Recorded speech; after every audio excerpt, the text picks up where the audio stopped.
皆さんこんにちは。リトルビーガーデンのみーこです。先週の土曜日から毎日雨が降ったり止んだり、この日も昼まで雨が降っていました。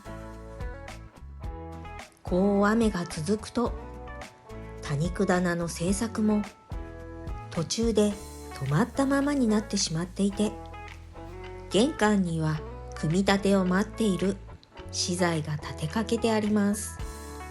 これが邪魔でしょうがないんですよね。先週ベランダの多肉たちには水やりをしていますが、もうすでに土は乾いていました。今年は多肉の花芽が上がらないなんて言っていたのを覚えていますか？いつもよりは花芽が上がっている多肉は少ない感じはしますが、こうしてたくさんの多肉が可愛らしい花を咲かせていました。せっかく咲き始めた多肉の花ですが、今回はこの花を摘んでいきます。変わった花芽をつけていたのは弁慶草科クラッスラ属の黄皮人頭です。どんな花が咲くのか、このまま花が咲くのを待とうと思います。皆さんが育てている多肉ちゃんにはどんな花が咲いていますか？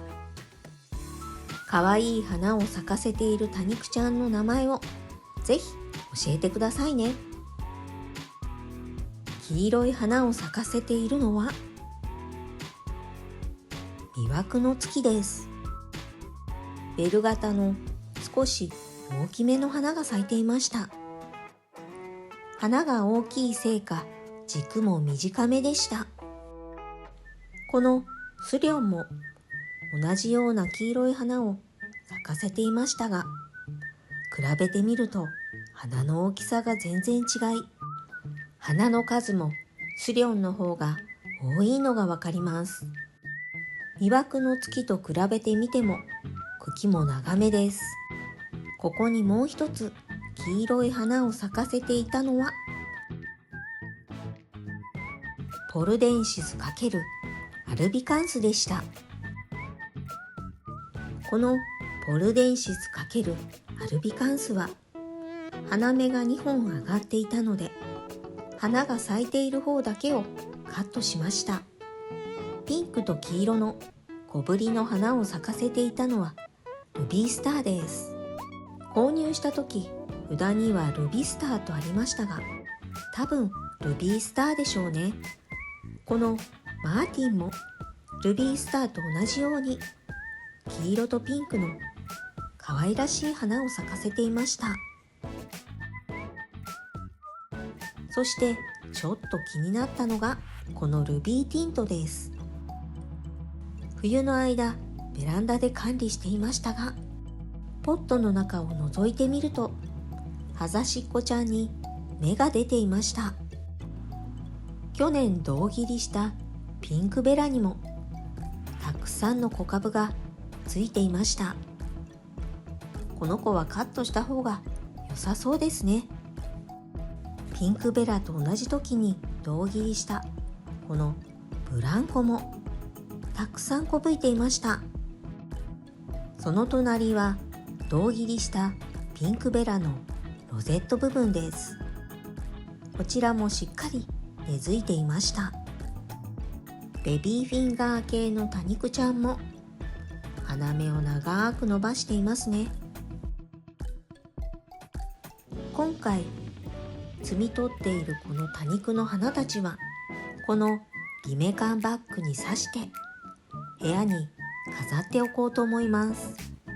水を入れなくても意外と長く持ってくれます。パキベリアのエンジェルスフィンガーですが、エケベリアと同じような花を咲かせていました。ちなみにこのパキベリアとはパキフィツムとエケベリアの交配種だそうです。この多肉の花、ピンク色だと思い手に取ってみると花の内側は黄色でした。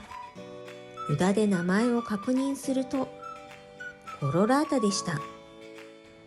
ドン・キホーテの花はこんな感じでした。こうして多肉の花を確認しながら見ていくと、ピンクと黄色の2色使いの花が多いようです。そしてやっぱりこのピンクザラゴーサの花も同じでしたね。こうして見ると黄色い花を咲かせている多肉は目立ちますね。この黄色い花を咲かせていたのはピンクチップスです。名前についているピンクはどうやら花の色ではなさそうです。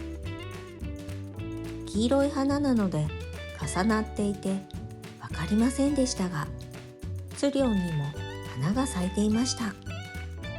これだけ摘んでもまだまだ多肉に花が咲いています。これはブラックチップ。ブラックチップの花もピンクと黄色でしたね。去年ホームセンターで購入したこの多肉たち、植え替えせずにそのまま年を越して春に植え替えしようと思っていましたが、雨が続いてなかなか作業が進んでいません。ベランダにあるトレイの半分の多肉の花を摘み終わりましたが、あと半分まだ咲いていないつぼみの多肉の花はそのまま残して、咲いている多肉の花だけを摘み取っていこうと思います。マディバハイブリッドやこのピュアラブの花芽はとても長いです。もう一つ黄色い花を咲かせている多肉がありますね。これはエレガンスのハイブリッドです。丸っこい葉が特徴のビヨンテかと思っていましたが違いましたね。こうしてゆっくりベランダの多肉を見ていくと、結構大きな株になっている多肉がたくさんありますね。いきなり目の前に現れたこの多肉の花はエボニーの花です。以前花芽をカットした茎がまだ残っていますが、完全に枯れている茎はこうして簡単に抜くことができます。花芽をカットするときは後で残った茎が抜きやすいように少し長めにカットしておくのをおすすめしています。私の大好きなサフランの花もピンクと黄色でした。そういえばさっきパールホニュルンベルグにも花芽がついていたんですよね。このパールホニュルンベルグの花芽はとても大きいため、小株ちゃんと間違えないようにしてくださいね。その奥で黄色い花を咲かせているのはドリームローズ B タイプです。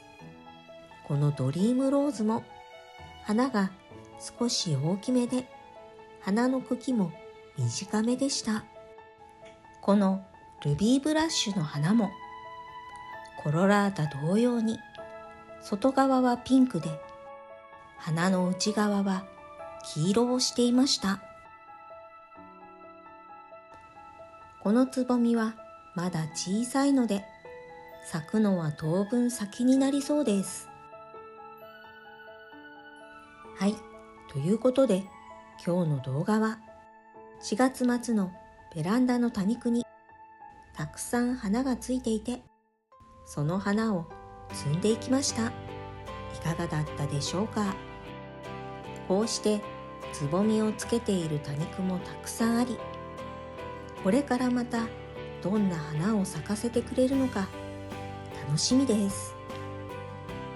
この動画が良かったなって思っていただけたら、高評価とチャンネル登録をよろしくお願いします。今日も最後までご視聴ありがとうございました。それでは次の動画でお会いしましょう。またねー。